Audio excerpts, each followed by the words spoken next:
오늘 우리에게 주시는 하나님 말씀은 신약성경 로마서 2장 말씀입니다. 로마서 2장 17절에서 마지막 29절까지의 말씀을 보겠습니다. 신약성경 241페이지에 있습니다. 로마서 2장 17절에서 29절까지의 말씀.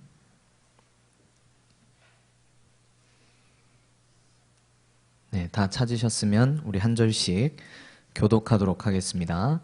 유대인이라 불리는 내가 율법을 의지하며 하나님을 자랑하며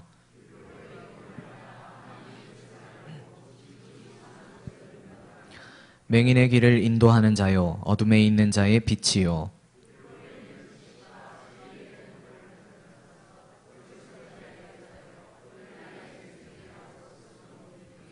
그러면 다른 사람을 가르치는 내가 내 자신은 가르치지 아니하느냐? 도둑질하지 말라 선포하는 내가 도둑질하느냐?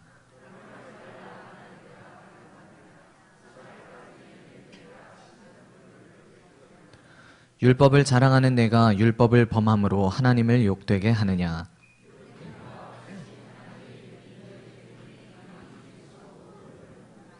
내가 율법을 행하면 할례가 유익하나 만일 율법을 범하면 내 할례는 무할례가 되느니라.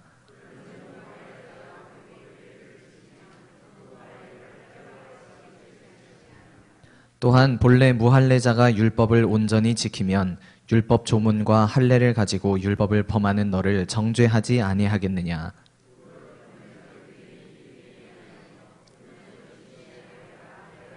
함께 읽겠습니다. 오직 이면적 유대인이 유대인이며 할례는 마음에 할지니 영에 있고 율법 조문에 있지 아니한 것이라. 그 칭찬이 사람에게서가 아니요 다만 하나님에게서니라. 아멘. 오늘 읽었던 본문으로 공로주의의 종말이라는 제목으로 하나님의 말씀을 함께 나누려고 합니다. 계속해서 로마서 말씀을 이렇게 강해를 하고 있습니다. 오늘 총 4번째 시간인데요. 기억을 다 못하시겠죠? 그래서 잠시 정리를 하겠습니다.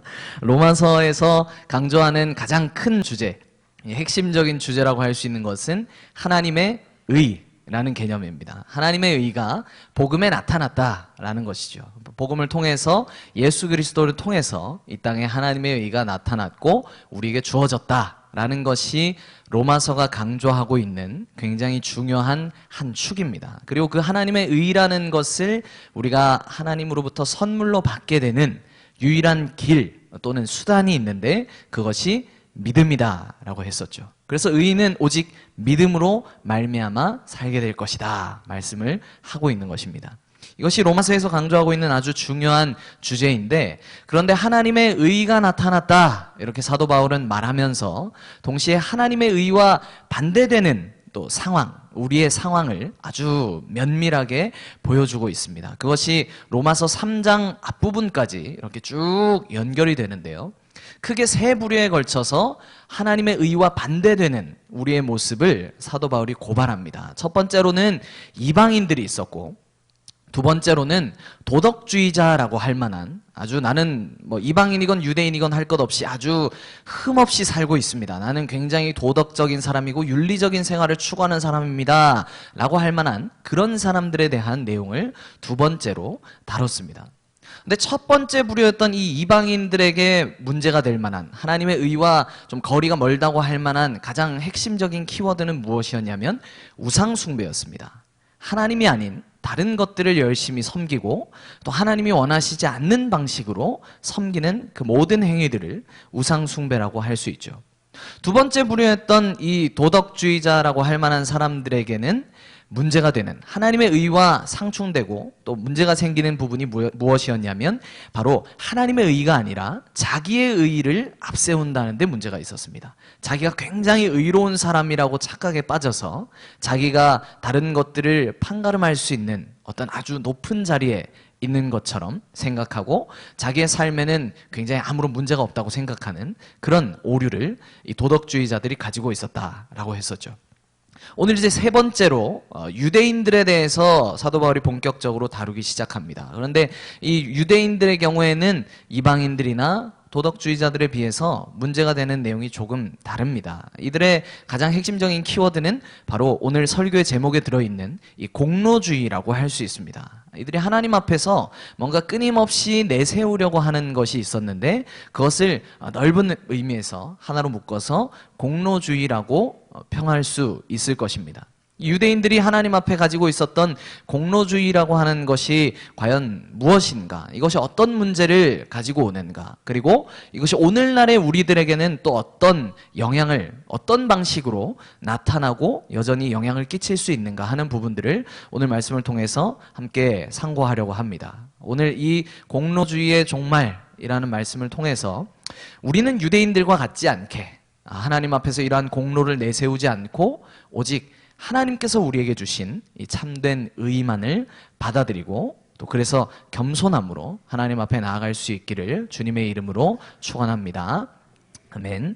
오늘 본문을 먼저 보시면 17절부터 20절까지 사도 바울이 유대인들에 대해서 이야기를 입술을 떼면서 유대인들이 스스로 가지고 있었던 어떤 그 자아 도취된 측면들을 아주 거기다가 집중 포화를 퍼붓고 있습니다. 17절에서 20절은 사도 바울의 말이기도 하지만 동시에 그 당시에 유대인들이 자기들 스스로를 향해서 이러한 인식을 가지고 있었다, 이러한 자화상을 그리고 있었다라는 것을 보여주는 아주 중요한 측면입니다. 자기 성경책을 가지고 오신 분들은 한번 체크를 해보시면 좋겠는데요. 17절에 보면 유대인이라 불리는 내가 그 다음부터입니다. 율법을 그 앞부분에다가 이렇게 체크를 해두시고 20절 저기 끝부분으로 가셔서 스스로 믿으니 앞에 선생이라고까지 이렇게 한 묶음으로 묶어보시길 바랍니다. 뭐 이렇게 꺽쇠 처리를 하셔도 좋을 것 같고요. 아니면 뭐 따옴표 표시를 하셔도 좋을 것 같은데 이 부분은 유대인들이 스스로 생각하는 부분을 지금 사도 바울이 이야기하고 있는 겁니다. 뭐라고 이야기를 하고 있냐면 유대인들이 스스로 이렇게 생각을 했다는 겁니다. 아, 나는 유대인이야. 나는 율법을 의지하는 사람이고 하나님을 자랑하는 사람이고 율법의 교훈을 받아서 하나님의 뜻을 알고 있고 또 지극히 선한 것을 분간할 수 있는 능력을 가지고 있고 맹인들의 길을 인도하는 사람이고 어둠에 있는 사람들에게는 마치 빛과 같고 또 율법에 있는 지식과 진리의 내용을 다 알고 있고 어리석은 자와 어린아이 같은 자들의 선생이라고 할 수 있지. 나는 얼마나 고귀한 사람인가. 없습니다만 제가 덧붙여봤습니다. 이게 유대인들이 가지고 있었던 그 당시 자기 스스로에 대한 인식이었습니다. 그러니까 굉장히 만약에 이 말 그대로라고 한다면 유대인들이 정말 대단한 사람이지 않겠습니까? 세상에 이렇게 고귀하고 이렇게 멋진 사람들이 없겠죠. 이만큼 이 사람들만큼만 산다면 세상에 문제가 생기지 않는다라고 말할 수 있을 만큼 유대인들이 가지고 있었던 그런 자화상은 아주 완벽했습니다. 근데 문제는 이들이 가지고 있었던 그런 자화상에 지나치게 도취된 나머지 그것이 하나님 앞에 일종의 공로로 자리매김을 하게 됐다는데 문제가 있습니다. 유대인들이 가지고 있었던 이러한 자기인식은 크게 두 가지 부분에서 문제를 가져왔습니다. 첫 번째 문제는 무엇이냐면 그들의 일상적인 삶의 모습 또는 그들의 일상적인 경건에서 나타납니다. 이들은 경건하게 살지 않으면서 스스로 경건하다고 생각하는 그런 자아도취에 빠져 있었습니다. 유대인들이 가지고 있는 그러한 자부심은 아주 엄밀하게 말하자면 그들이 율법을 지킨다는 것이 자부심이 아니었습니다. 우리가 율법을 소유하고 있다. 이것이 유대인들이 가지고 있는 가장 핵심적인 자부심이었습니다. 내가 지금 이 율법을 지키는지 안 지키는지 그 여부는 중요하지 않고 어쨌든 하나님이 우리에게 율법을 주셨다. 이 율법이라는 것은 우리 유대인들만 가지고 있는 거다. 우리가 얼마나 배타적인 권한을 하나님께로부터 받았는가. 자부심을 가질만 하죠. 그런데 문제는 그들이 만약에 그런 큰 은혜를 받았다면 어떻게 살아야 되겠습니까? 하나님이 주신 은혜에 맞게 그 율법을 지키면서 감사하면서 살아야 되지 않겠습니까? 그런데 그들에게는 그러한 삶이 결여되어 있었습니다. 하나님께서 주신 율법을 자랑하기는 하는데 그 율법대로 살지 않았다라는 것이죠. 그래서 이 일 때문에 유대인들은 나중에 예수님으로부터 또 오늘 로마서를 기록하고 있는 사도 바울로부터 아주 맹렬한 비판을 받게 됩니다. 이들은 율법을 가지고 있다고 자랑했습니다. 할례를 받았다고 자랑했습니다. 우리는 혈통적으로 유대인이야 하는 그 사실 때문에 아주 큰 확신에 차 있었습니다. 이것 자체가 하나님과 사람들 앞에서 큰 자랑거리였죠. 왜냐하면 이방인들에 대해서 한번 비교를 해보십시오. 이방인들은 하나님의 말씀도 가지고 있지 않죠. 할례도 받지 않았죠. 또 유대인이라는 호칭도 가지고 있지 않습니다. 얼마나 근본적인 차이입니까? 완전히 출발선이 다르죠. 그러니까 이 유대인들이 이방인들을 보면서 얼마나 도취되어 있었을지를 우리가 충분히 짐작할 수 있습니다. 그러면서도 이들은 계속해서 그들의 삶에 대해서는 별로 관심을 가지지 않았습니다. 나는 할례를 받았고 율법을 가지고 있기 때문에, 유대인이라는 명찰을 달고 있기 때문에 나는 자동적으로 경건한 사람, 거룩한 사람, 천국에 갈 수 있는 사람, 구원받을 사람, 우리식으로 얘기하자면 그러한 인식을 가지고 있었다라는 것이죠. 그러면서도 그들은 계속해서 자신의 삶과 자신의 그 신앙 또는 교리가 전혀 일치하지 않는 것에 대해서 신경을 쓰지 않습니다.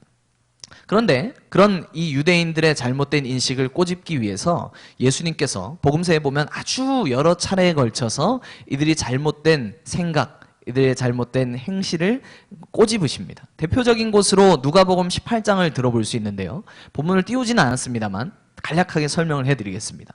누가복음 18장에 보면 예수님께서 기도에 대한 비유를 이렇게 들어서 말씀을 해주시는 부분입니다. 그런데 그 중에 한 부분에 이런 비유를 드세요. 한 바리새인과 한 세리가 하나님 앞에서 기도하는 장면을 예수님께서 비유로 드십니다.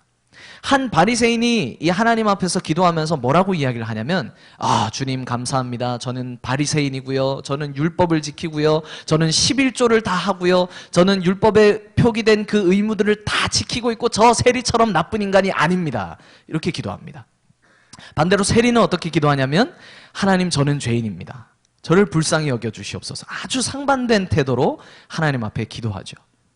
그 하나의 예를 들어서 예수님께서는 그 당시에 바리새인들 뿐만 아니라 유대인들이 가지고 있는 아주 허황된 그 환상을 꼬집으십니다. 그들이 하나님 앞에서 굉장히 교만하여져서 자기 의에 도취되어서 또 자기들의 혈통에 도취되어서 어떠한 삶을 살고 있었는지를 이야기한 것이죠. 오늘 본문에서도 사도 바울이 똑같은 것을 지적합니다. 본문 21절에서 24절까지의 말씀을 한번 보시기 바랍니다. 21절에서 24절까지를 보면 사도 바울이 이렇게 맹렬하게 비판합니다. 당신들은 유대인이라고 하면서, 그래서 나는 유대인으로서 이러이러한 것들을 가지고 있다고 이야기를 하면서 왜 당신 자신은 가르치지 않느냐, 이렇게 반문하고 있습니다. 당신이 만약에 하나님의 말씀을 맡았고 율법을 알고 있고 그것을 가르칠 수 있는 능력이 있다면 왜 스스로를 가르치지 않느냐라는 겁니다. 한마디로 이야기하면 왜 그 말씀대로 살지 않느냐라고 강조하고 있는 것이죠. 그러면서 무엇이라고 하냐면, 도둑질하지 말라고 하면서 왜 도둑질을 하고, 간음하지 말라고 하면서 왜 간음을 하고, 우상을 가증하게 여긴다고 하면서는 그 우상의 신전에 있는 물건은 또 도둑질하고, 율법을 어기고 하나님의 말씀을 어기는가? 나아가서 하나님의 이름을 모욕되게 하고 있는가? 이렇게 질문하고 있습니다. 우리는 이러한 유대인들의 이 모습, 일상적인 어떤 경건, 자신들이 가지고 있는 그 삶의 태도 속에 하나님의 말씀과 굉장히 동떨어져 있는 그들의 상태를 발견하게 됩니다. 스스로 굉장히 도취된 나머지 오히려 하나님의 말씀과 전혀 상관없는 삶을, 경건의 실천을 하고 있었더라라는 것이죠. 이처럼 공로주의적인 인식이 뿌리 깊게 자리하게 되면 자기 실제적인 모습과는 상관없이 환상에 사로잡혀서 자기가 굉장히 고귀하고 경건하고 거룩한 사람인 것 마냥 착각하게 될 수 있었다라는 것입니다. 이것이 유대인들의 공로주의적인 모습을 통해서 발견할 수 있는 첫 번째 두드러지는 문제입니다. 둘째는 이것과 연결이 됩니다. 둘째로 공로주의적인 태도가 유대인들에게 가져온 가장 궁극적인 문제는, 이게 더 심각하다고 할 수 있는데요, 그들의 구원과 관련해서 일어납니다. 이 공로주의라는 것은 결국 어떤 내용이냐면, 우리가 하나님 앞에서 구원받을 만한 무언가를 가지고 있다라고 이야기하는 것이 공로주의의 가장 핵심적인 내용입니다. 나에게 이러한 요소가 있기 때문에, 나에게 이러한 어떤 성분이 있기 때문에, 나에게 이러한 특별한 내용이 있기 때문에 나는 하나님께 구원을 받아 당연한 사람이다 라는 것이 공로주의의 핵심이죠. 유대인들이야말로 그 생각에 뿌리 깊게 사로잡혀 있었던 사람들이었습니다. 내가 유대인이다, 내가 아브라함의 자손이다, 내가 하나님의 율법을 가진 사람이다, 이것이 얼마나 큰 자부심이었습니까? 그런데 하나님께서는 오늘 사도 바울을 통해서 그것이 아니다라고 아주 분명하게 말씀을 해주십니다. 오늘 본문 28절 말씀을 한번 보시기 바랍니다. 28절 말씀 같이 한번 읽어볼까요? 성경책 보시고 같이 읽겠습니다. 시작. 무릇 표면적 유대인이 유대인이 아니요 표면적 육신의 할례가 아니니라. 다른 번역 성경에 보니까 아예 이렇게 번역을 하고 있습니다. 28절을 이렇게 번역을 하고 있습니다. 칼로 무엇인가를 잘라낸다고 해서 유대인이 되는 것이 아닙니다. 이렇게 번역을 하고 있습니다. 그러니까 지금 이게 무슨 말이냐면 할례를 받았다고 해서 당신이 하나님 앞에서 뭔가 나는 구원받아 마땅한 유대인입니다 라고 얘기할 수 있는 그러한 공로가 없다라고 얘기를 하고 있는 것이죠.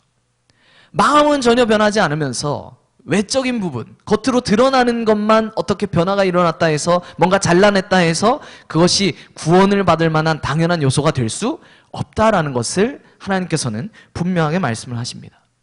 그런데 안타깝게도 유대인들은 그 태도를 끝까지 고수합니다. 요한복음에 보면 예수님께서 유대인들과 아주 많은 논쟁을 하시는 부분이 나옵니다. 그 중에서도 오늘 이 부분과 관련해서 아주 인상적인 부분은 요한복음 8장이라고 할 수 있는데요. 그 요한복음 8장에 보면 예수님께서 이 유대인들의 악함에 대해서 계속 고발하십니다. 너희는 아브라함의 자손이라고 하면서 왜 이런 악을 행하느냐? 너희는 아브라함의 자손이 아니라 마귀의 자손이다. 이렇게 말씀을 하시죠. 근데 그 8장에 보면 재미있는 표현이 반복적으로 등장합니다. 유대인들이 예수님께 무엇이라고 하냐면 이들이 예수님 앞에 할 말이 없을 때마다 하는 아주 재미있는 문구가 있습니다. 그것이 뭐냐면 우리는 아브라함의 자손이요. 이것입니다. 무려 3번에 걸쳐서 그 장에서만 예수님에게 말합니다. 자기들이 끝까지 포기할 수 없는, 버릴 수 없는, 우리가 끝까지 붙잡을 수 있는 아주 탄탄한 구원의 어떤 요소가 될 수 있는, 구원의 근거가 될 수 있는 것으로 이들이 끝까지 붙잡았던 것이 무엇이냐면 내가 아브라함의 자손이라는 혈통입니다. 믿음이 아니고 하나님께서 주신 이 율법 말씀을 지키고 있다는 그 삶의 실천이 아니고 혈통을 얘기했습니다. 내 몸속에 지금 아브라함의 피가 흐르고 있습니다. 때문에 나는 구원받아 마땅한 하나님의 백성입니다. 이렇게 얘기하고 있는 것이죠. 우리 식으로 얘기하면 내 부모님이 모태신앙입니다. 내 부모님이 직분자입니다. 내 부모님이 이런 사람입니다. 나는 구원받아 마땅한 사람입니다. 어디서 많이 들어보던 그런 이야기를 유대인들이 지금 하고 있었다라는 것입니다. 그러니까 예수님 입장에서 얼마나 답답했을지를 우리가 충분히 짐작할 수 있는 노릇이죠. 그래서 예수님께서 말씀을 하십니다. 너희처럼 하나님의 백성이라고 스스로 떠벌리고 다니면서 그렇게 살지 않는 자들 때문에 내 아버지의 이름이 땅에 떨어진다. 예수님께서 그렇게 말씀을 하셨던 것입니다. 행위로 하나님 앞에 뭔가 의로 삼으려고 하고 우리의 어떤 자질, 우리의 어떤 외적인 내용, 우리의 어떤 혈통을 가지고서 하나님 앞에 나아가려고 하는 것, 이것이 한마디로 공로입니다. 얼마나 무서운 태도인지 모릅니다. 그런데 문제는 이것이 비단 유대인들의 모습, 성경에 드러난 그 유대인들에게서만 나타났던 것이 아니라 유대인뿐만 아니라 신약의 역사에서도 또 교회사에서도 여전히 똑같이 반복되고 있다는 것이 문제입니다. 그렇게 생각해 보면 이 공로주의라는 것은 정말 뿌리 깊은 죄악이라 할 것입니다. 우리가 오늘 이 말씀을 통해서 똑같은 경계를 삼아야 하는 것이 바로 그 이유가 바로 여기에 있습니다. 그냥 유대인들만 이런 문제에 사로잡혀 있는 것이 아니고요. 신앙을 가진 사람들이라면 한 번쯤 하나님 앞에서 걸려 넘어질 만한 이 우리의 죄의 뿌리가 되는 것이 바로 이 공로주의입니다. 얼마나 다양한 방식으로 우리에게 이 공로주의가 찾아오고 우리를 유혹하고 넘어뜨리는지 모릅니다. 만약 우리가 오늘 이 본문에서 17절에 유대인이라 불리는 내가 라는 그 자리에다가 그리스도인이라는 말을 대입시켜 보아도 하나도 어색하지 않습니다. 그리스도인이라고 불리는 네가, 예수쟁이라고 불리는 네가, 교회의 직분자라고 불리는 네가, 이렇게 나는 이런 존재라고 스스로 믿으면서 그대로 살지 않으니 너로 인해서 하나님의 영광이 땅에 떨어진다. 하나도 어색하지 않은 표현이 되지 않습니까? 그래서 우리는 이 말씀이 오늘 우리에게도 여전히 주어진 말씀인 줄로 알고 경계를 삼아야 합니다. 부끄럽지만 제 이야기를 잠시 하려고 합니다. 말씀을 준비하면서 이것을 나눌지 말지 굉장히 많이 고민을 했습니다만 제 허물을 이야기하는 것이 한편으로는 이 말씀을 전하는데 도움이 되겠다는 생각이 들어서 용기를 내서 말씀을 드리려고 합니다. 성도님들께서 아시는 것처럼 작년 연말에 우리 교회 부교육자들이 굉장히 많이 이동을 하셨습니다. 다 사임을 하시고 뭐 다 사정이 있어서 그렇게 됐습니다만 많이 혼란스러워 하셨을 것으로 제가 알고 있고 또 많은 이야기들을 들었었습니다. 근데 성도님들은 잘 모르시겠지만 그 시점이 사실은 9월부터 이미 시작이 됐었습니다. 목회자들께서는 이동을 준비하고 계셨고 또 그래서 저는 이제 혼자 남게 되는 입장에서 새롭게 부임하셔야 될 사역자들을 막 팔방으로 알아보고 남아있는 일들을 처리하고 굉장히 분주한 시간을 보냈습니다. 잘했다고 칭찬받기 위해서 얘기하는 것이 아니고 참 힘들었습니다. 근데 한편으로는 그러면서 무슨 생각이 들었냐면 나 좀 대단한 것 같아. 나 좀 인정받고 싶어. 나 이렇게 고생하고 있는데 사람들이 알아줄까? 이런 생각이 들더라고요. 저는 그 전까지 항상 자부심이 있었습니다. 어떤 자부심이냐면 나는 죽을 때까지 공로주의랑은 절대 친하지 않을 만한 그런 사람이야. 나는 일종의 자신감이 있었습니다. 나는 곧 죽어도 이 공로주의 때문에 하나님 앞에서 뭔가 이 죄를 짓거나 걸려 넘어지지는 않을 거라는 그런 쓸데없는 자부심이 있었습니다. 근데 시간이 점점 지나면서 그게 아니라는 것이 제 안에서 드러나기 시작했어요. 하루에도 수십 번씩 그런 공로주의적인 생각들이 막 제 안에 들어왔다가 나가고 저를 막 어지럽히기 시작하는데요. 얼마나 골치가 아팠는지 모릅니다. 참 많이 힘들었습니다. 뭔가 더 안 좋은 방식으로, 불순한 방식으로, 불온한 방식으로 나를 드러내고 싶고 뭔가 그렇게 하고 싶은 욕망이 저에게 계속 찾아왔습니다. 이 말씀을 드리는 것은 저를 인정해달라는 이야기를 하기 위해서가 아니라 저는 그렇게 자신이 있다고 생각했는데 공로주의가 그렇게 무섭다는 것을 저는 제 자신의 경험을 통해서 정말 뼈저리게 깨닫게 됐습니다. 지금은 웃으면서 이야기를 하지만 몇 달 동안 이것이 얼마나 저에게 큰 갈등이었고 기도의 제목이었는지 모릅니다. 그러면서 깨달았습니다. 이 공로주의라는 것이 누구나 사로잡힐 수 있는 문제구나. 나는 그렇게 공로주의를 혐오하는 사람이라고 생각했는데 이 공로주의에 내가 발목이 잡히는 때가 오는구나. 우리는 다 이렇게 연약한 사람들입니다. 내가 이 문제만큼은 괜찮을 거야 라고 생각했던 그 문제에 대해서도 넘어질 수 있고 연약해질 수 있는 것이 우리들의 모습입니다.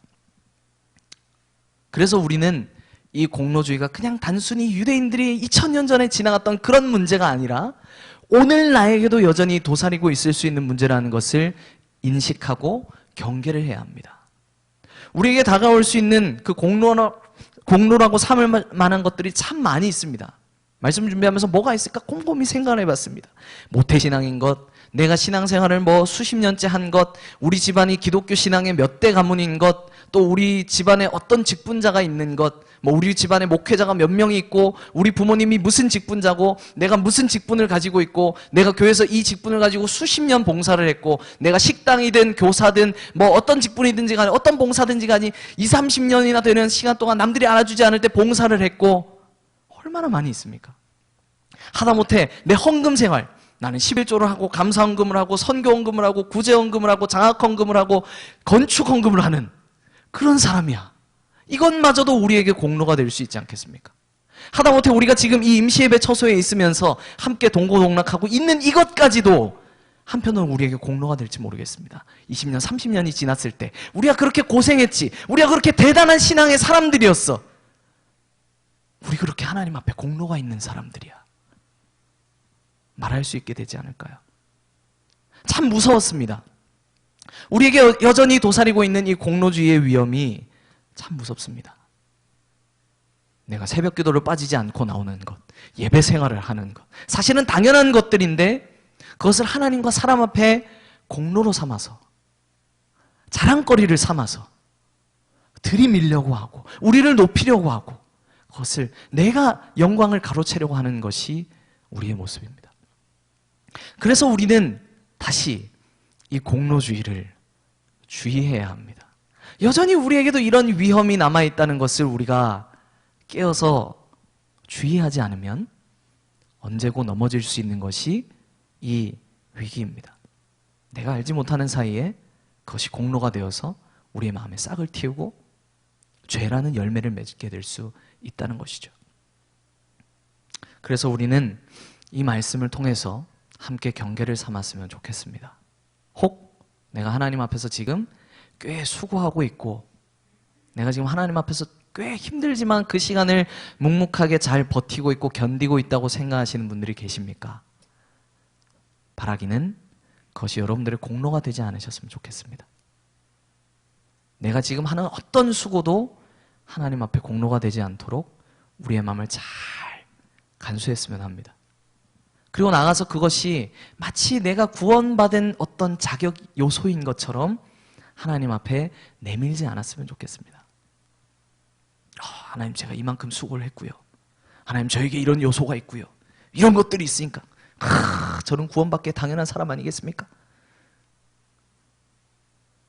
그러한 교만, 그러한 잘못된 모습을 우리가 하나님 앞에 갖지 않았으면 좋겠습니다. 말씀을 정리합니다. 사랑하는 성도 여러분, 우리는 이제 이러한 지긋지긋한 공로주의에 대해서 종말을 구할 때가 됐습니다. 결별해야 할 때가 됐습니다. 말씀을 준비하면서 곰곰이 생각해 보니 우리가 만약에 정말로 하나님 앞에 이 참된 믿음, 참된 신앙을 가지고 있는 사람이라면 그 참된 믿음이라는 것과 공로라는 것은 절대 같이 있을 수가 없다는 것을 새삼 깨달았습니다. 우리가 하나님 앞에서 어떤 신앙을 가졌든지 어떤 삶을 살아왔든지 이 공로주의에 사로잡히지 않을 수 있도록 우리의 마음을 하나님 앞에 드립시다. 두 가지 면에서 이 공로주의를 우리에게서 뿌리 뽑을 수 있었으면 좋겠습니다. 앞서 말씀드렸던 것처럼 우리가 하는 그 어떤 수고도, 어떤 봉사도, 어떤 헌신도, 우리가 가지고 있는 그 어떤 직분도, 어떠한 상태도 하나님 앞에 공로가 되지 않을 수 있도록, 그것이 하나님 앞에 나를 드러내고 내가 인정받고자 하는 그런 자랑거리가 되지 않을 수 있도록 우리의 마음을 하나님 앞에서 추스립시다.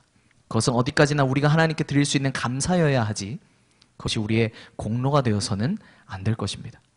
두 번째로, 더 나아가서 더 궁극적으로 우리가 가지고 있는, 우리가 내세울 수 있을 만한 그 어떤 것들이 하나님 앞에서 하나님이 우리에게 주신 구원을 당연시하게 할 만한 그러한 공로가 되지 않아야 되겠습니다.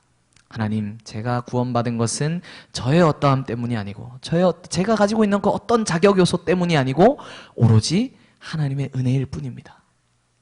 하나님이 나에게 주신 그 하나님의 의, 예수 그리스도가 있었기 때문에, 하나님이 우리에게 주신 하나님의 공로인 예수 그리스도 때문에 내가 구원을 받은 것이지, 나의 공로로, 나의 자격으로, 나의 모습으로 구원받은 것이 아님을 하나님 기억하게 하여 주시옵소서. 이 두 가지를 우리가 끝끝내 잘 지켜나간다면 적어도 공로주의 때문만큼은 우리가 하나님께 책망받지 않을 수 있지 않을까 생각합니다. 사랑하는 성도 여러분, 우리가 이 공로주의의 종말을 고하고 하나님 앞에서 겸손하게 하나님의 주신 구원과 그 은총을 노래하면서 살아갈 수 있는 저 여러분들 되시기를 주님의 이름으로 축원합니다. 아멘.